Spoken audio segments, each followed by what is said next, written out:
কেন নির্বাচন আগে চান? নির্বাচন চাওয়ার একটাই কারণ যে আমাদের বর্তমান দেশে যে অবস্থা, এই অবস্থার উপর নির্ভর করছে দ্রব্যমূল্য দাম বাড়তি, আজকে বাজেট বাড়তি, কালকে এই ঝামেলা ওই ঝামেলা, সব দিক দিয়ে মিলা মানে একটি সাধারণ মানুষ খুব চাপের মুখে আছে আর কি। এই জন্য চাচ্ছি যে নির্বাচনটা যে দলই আসুক, নির্বাচনটা আগে ভালো আমাদের জন্য।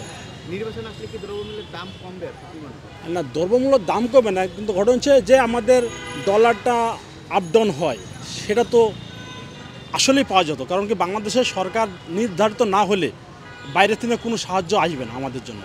আমাদের জন্য বাইরে থেকে সাহায্য হলে যে কোনো দল দরকার, হয় আওয়ামী লীগ হোক, বিএনপি হোক, যে কোনো একটা দল, জামাত হোক, যে কোনো একটা দল আসলে সরকার নির্বাচিত হলে তাহলে আশা করা যায় যে আমরা ইনশাল্লাহ ভালো থাকবো।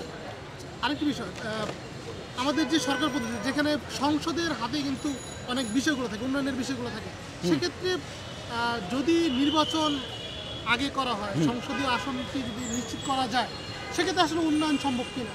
অনেকে তো সংস্কারের কথা বলছে। না, সংসদের নির্বাচন হিসাবে বলতে গেলে যে আমি বলতেছিলাম যে আপনি কোন বিষয়টা বেশি লিখলে আমরা বললেন। বিষয়টি হচ্ছে, অনেকে বলছেন যে সংস্কার দেওয়া হোক। হ্যাঁ,